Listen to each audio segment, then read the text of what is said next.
Buen día, vamos a hablar de pruebas de normalidad para seguir nuestros temas de investigación. Mi nombre es Freddy Barahona.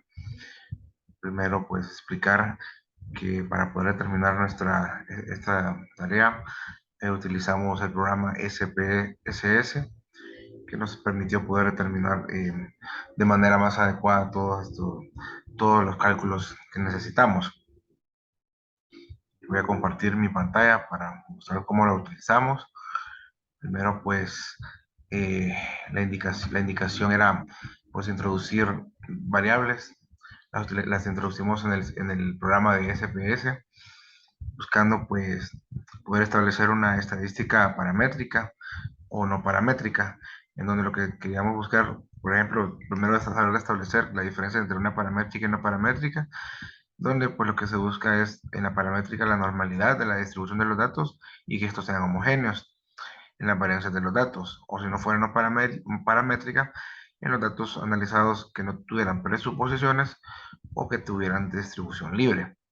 Entonces, las ventajas de esto es para poder aplicar en situaciones particulares, en datos cualitativos, y sus desventajas que pues no son tan eficientes, que necesitan un nivel de evidencia para poder establecer una hipótesis nula o para poder rechazar la hipótesis. Podemos ver entonces que para introducir los datos introducimos tanto la edad, el género, vamos a hablar de anastomosis intestinales y los niveles de lactato que se pueden elevar al realizar anastomosis intestinal. Pues utilizamos datos numéricos con pues, números decimales, sobre todo para utilizar el nivel de lactato. La etiqueta, utilizando el programa SPSS, utilizamos para poder establecer un dato más específico, como la edad del paciente, el género del paciente, para poder determinar el tipo de anastomosis, las cuales pues mencionamos que podían ser términos laterales o términos laterales, y así poder determinar un nivel estadístico.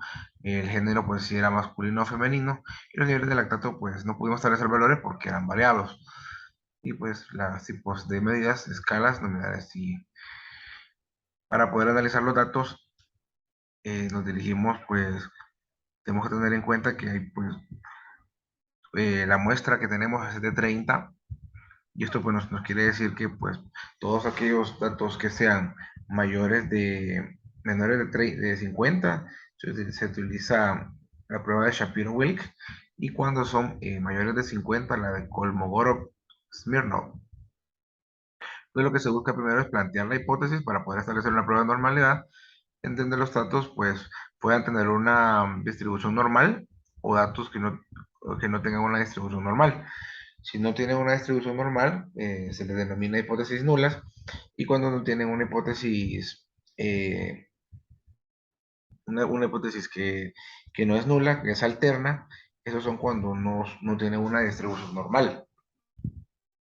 Para poder analizar los datos, nos vamos a analizar, la redundancia, y nos dirigimos a estadísticos descriptivos, en los cuales podemos hacerlo de diferentes maneras, tanto con frecuencias, para poder establecer la media, mediana y moda, y también para explorarlos. De esta manera, pues, yo ya había introducido los datos, lo que hacemos es, pues, introducirlos acá vamos a hacerlo de una vez,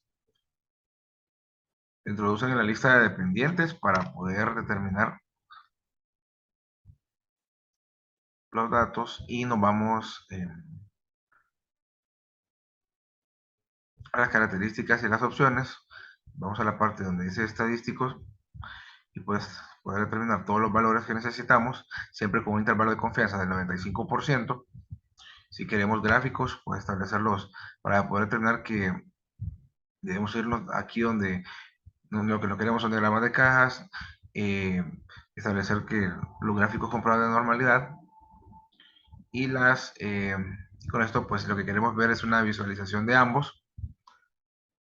Le damos a aceptar. Yo aquí tengo el cuadro que nos da de todo lo que estudiamos. Debemos tener en cuenta que lo que queremos es un nivel de significancia o de confianza del 95% y una significancia del 5%. Y pues De preferencia nosotros lo que necesitamos, la prueba que vamos a utilizar es la de Shapiro para poder determinar que ya como son datos que son menores de 50. Pues podemos ver acá en la gráfica con la que nos ayuda el SPS,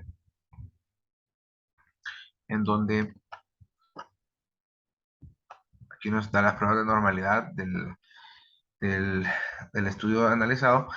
Y pues como sabemos que son valores menores o una cantidad o una población menor de menos de 50, nos vamos a utilizar el Shapiro-Wilk, en el cual pues nos establece tanto los valores estadísticos, el nivel de significancia o P, para poder establecer adecuadamente nuestro análisis estadístico.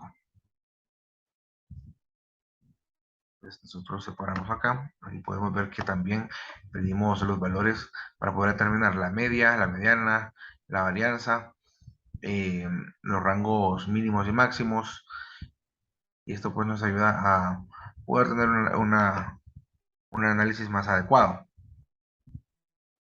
Como podemos ver, pero lo que necesitamos saber, separarlo en un cuadro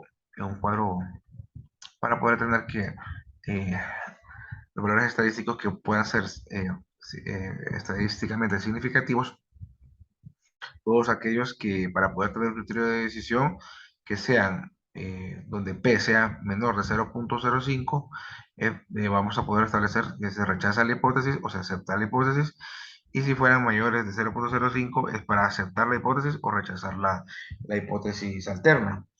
Entonces, como podemos ver, los valores sí varían con respecto, por ejemplo, con el género del paciente, el tipo de anastomosis, son valores donde pues son menores de 0.05, en los cuales pues se rechaza la hipótesis nula y se acepta la hipótesis alterna.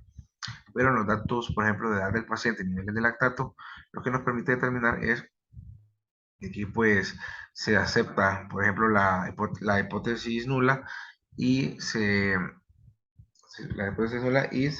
acepta la hipótesis alterna. Con eso pues ya sabemos que estadísticamente significativo, pues la normalidad puede estar dividida entre las dos características. Y pues con esto finalizamos esta parte de la tarea asignada.